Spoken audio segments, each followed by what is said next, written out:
We have been working closely with Catholic Relief Services on projects such as HIV/AIDS, the Iraqi refugees, microfinance, and hunger.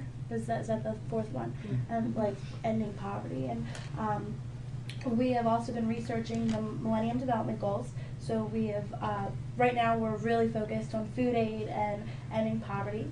Last semester, we had a man come, and Jerry Straub, who's a who takes video footage of his trips that he takes to impoverished lands. He went to Uganda last summer, and he showed us video of what he saw in Uganda of children starving and being malnourished. One video he showed was called Sam and Esther, and they were these brother and sister, and they were about 7 or 8 years old, but they weren't much bigger than a video camera. They were very small, very shriveled up, basically, because the body had eaten itself because they were malnourished, and they just showed you like how dirty it is and how sad it is that there's not food for them to eat, that their body has to turn on themselves because there isn't any food.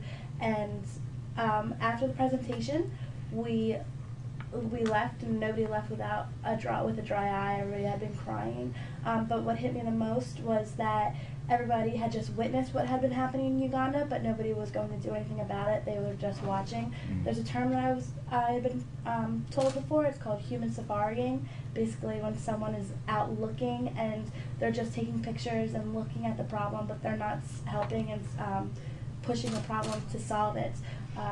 However, I feel that with the farm bill for food aid, we can help Uganda and other lands like that with starving children, starving people, because it's not a lost cause. And with the farm bill, I believe that would just push it to help. So Kara's actually going to talk a little bit more. So I'm going to discuss the farm bill regarding the safe box. The safe box is a really big concern of ours. We know that the safe box is a way to set aside money money for farming, education, cultivating globally, but also it's used for emergency relief. And the problem with that is that the emergency relief, it can be taken out at any time, and it's not going to exactly where it's supposed to be going, which is farming, educating, and cultivating, and helping farmers be able to irrigate their farms and learn new farming tactics and things like that. And we feel that it's more important for them to have those the abilities to do that and the opportunity to do that. So, Mike, do you want to go farther? So, I'm really not a verbal person. I'm more of a visual kind of guy when it comes to presentation or whatever. So I have some nifty little change to distribute what I'm going to do here. And the concept is that with the Farm Bill, currently we have $1.2 billion, and we're pushing to get a $2 billion to be a total of $2 billion. But regardless of that, we're really going to look at percentages here. Right now, the Farm Bill has it so that emergency planning, which is if there's say there's a tsunami or a war breaks out in a country, that money would be brought over to the country so that people can be fed, can be helped, can be aided. And there's also development, which is mainly based on geographical areas like poor drought and poor road transportation, anything like that, development of sorts. So how it's distributed is that on the Farm Bill itself, it says that 25% goes to emergency and 75%. However, this is kind of an illusion of sorts because, as alluded to earlier, the President and Congress has the ability to manipulate the redistribution at any given point in time. So right now, the Farm Bill actually has 75% going into the emergency funding. Now, this is actually kind of a problem for any NGO right now, because how can we even account to plan for a development of any poor areas? You know, if you have a 75% in mind, and then out of nowhere they lose 50, actually like a good 2/3 of that, they're stuck with barely anything at all. So what we're trying to propose or really push for is a safe box. In a safe box, we want half of it to be always set aside for development goals. This is so that organizations can plan for problems and know that the money is going to be there regardless of whatever situation. Now you might be saying, but wait a minute, what if there's a huge emergency and problems come along that we need more money? Congress still has the ability to add more money into it, like an extra dime here and there, to add on to it, which can substantiate any additional emergencies. We can count on there always being developmental problems that you need to take care of. Emergencies, not so much. You know, you figure that hunger is the same no matter where you go. Whether you suffer for 3 months because a war broke out in your country, or you suffer for years because you're born in a country that's very arid and desert-like. You know, people die from this, so, and everyone has a right to life itself. So why not just cut it down the line and say, you know what, we're going to keep the development in a nice safe box where Congress or the President cannot manipulate in any way. So we want to just set that aside. I'm going to pass this on to Meg. Okay. Myself along with Jill and Kara that are here, we have been in contact with a lot of people in Africa lately. We have been in contact with Uganda, Zambia, Kenya, really big authorities, and what we found out from all of that is a lot is going on in Africa right now, and we're taking a main focus on HIV and AIDS. And with HIV/AIDS, we're really happy, first off, to see that Menendez is supporting the PEPFAR bill very much, and how far the PEPFAR bill is going, that it went from the $30 billion to $50 billion from the House, and that's amazing. Everyone that we've talked to people from the Global Fund and people with PEPFAR, Catholic Relief Services, the president, everyone really feels that the money going towards PEPFAR needs to be greater. They were very happy with the $30 billion, but it also seems that there needs to be more money than $30 billion, a lot of people said. It's coming from the president of CRS, different people that are with different organizations that do directly receive money from PEPFAR. There's the Children Behind project is one. There's a different project, the Forgotten Voices, and all of them really support PEPFAR and say it really helps them a lot. So basically just to keep the support for Africa. I know Menendez is doing a lot and does have a good favor on the bill, but just to thank you first off for doing that, and also to keep on supporting it, because it really is making a lot of difference. And I never realized before a few months ago how close Africa is to us and how many different actions are happening there and how serious of an issue Africa is right now, and how much that the United States is doing with PEPFAR, and yet at the same time how much still needs to be done. So it's awesome what Menendez is doing, but I also would like to, on behalf of all of us, give the support and keep the support going for PEPFAR, because it's really doing amazing things. Mm-hmm. Right. I'm actually going to talk about S2433, and as you probably know, that's the Global Poverty Act. We are happy to know that Menendez is a supporter of the Global Poverty Act, but we also hope that he will keep in mind the MDGs, the Millennium Development Goals, the first of which is cut in half the amount of people living on less than $1 a day. Currently it's 1.2 billion, so in 7 years we have to reach 0.6 billion. So in addition to supporting the Global Poverty Act, we ask them to also support the Millennium Development Goals. I'm actually, and Sam is also, we're doing a project on the Iraqi refugees. We have been in contact with people from Iraq and have been working with Iraq, and this one particular story of family who currently lives in Lebanon since they fled. They go back to Iraq for $300 for a month. We have people living on 1% of that, so we just hope that he will support the Millennium Development Goals as well.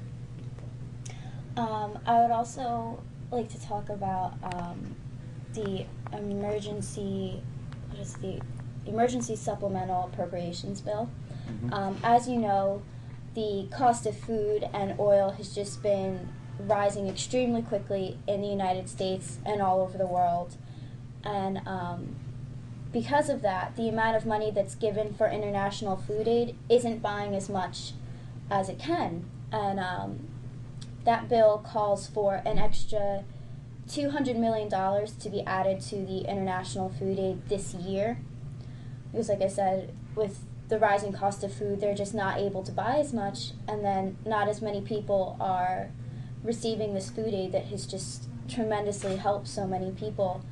And, you know, if we can help them, we definitely should, because according to Catholic social teaching, one of their I don't know what to call them, like one of their little policy things is that we are like one human family and that we all have to help each other, and adding that extra money is just really going to help some of these people that we've learned about, and it would be really good to see that happen. So we would just urge you to support that bill. Mm-hmm. And Joe. Yeah. I mean, I think, of course, hearing everything, and once again, I really do thank you for having this all set up for us. It really does mean a lot to us. I think with the entire food aid thing, I think one of the main things is that this is not only going to just help with the fight for hunger. It's not going to just help with the Global Poverty Act. It's also going to help with the war on terror. I remember actually last week when I was here speaking to Jason, talking about the Farm Bill pretty briefly and food aid. Both agreed that food aid can go a lot more long term than actually having military action against the country for harboring terrorists. Terrorism breeds on poverty. Terrorism breeds on people that have nothing left. In order to prevent the spread of terrorism and new recruits that could go to Al-Qaeda or any other terrorist groups, that we need to help these people up, to give them something worth living for, to remind them that you have a friend out there that's going to be out there. It's like, what's the old song, You Have a Friend in Me, like from Toy Story, something like that. They can always look to us, and the more friends we have out there, who's going to want to turn against us? Mm-hmm. You have somebody that's, I was actually thinking about it on the way down here. You have a kid that's trying to get recruited by Al-Qaeda, but recently the United States gave him a meal the day before, and they're telling him all these things about, how America is like the devil, the Satan of the world, and the kid's probably going to sit there thinking, but these people helped me. Why do I want to attack them? If we can do more, if we can just get more people like that, that's going to kill Al-Qaeda. That's going to kill off terrorism right there. And that's always been my personal belief, but, I could be wrong, but, it's just, I also look at the domestic issues that the Farm Bill has, and I'm sure you're pretty much familiar with the implications that it has for New Jersey. Mm-hmm. I'm also sure that you know about the situation that's going on with Governor Corzine wanting to cut the Department of Agriculture. You probably know a little more about that than me. Oh, really? I handle, my portfolio is exclusively foreign affairs, defense, trade intelligence. Okay. So I don't handle the New Jersey aspect as much, but I'm aware of it. Yeah. So I really appreciate Senator Menendez's support in the Farm Bill overall, especially for the domestics part as well. Because especially for the nutrition section of it, it helps out domestic programs like food stamps, welfare, WIC, and TANF, and all those other food programs. And I benefited greatly from all those programs myself growing up. I lived in Cumberland County, one of the empowerment zones when that program was going on. Mm-hmm. And I cannot imagine without having those programs how my life would have been with growing up. Like, thanks to those programs, they put food on my table every day, helped my family get by. It really makes a difference, and that's one of the reasons why, someday I hope to be in Senator Menendez's spot. I hope to be the kind of guy out there to, push for these things, to make sure that these things are secure. And I hope a lot of other senators, not only just Senator Menendez, Senator Waltenberg, but all the other senators realize that we need this legislation. We need this to get out of that joint committee, that conference committee. We have to get it through Congress. We have to get Bush to pass it. I know I just have my fears that Bush is going to veto it.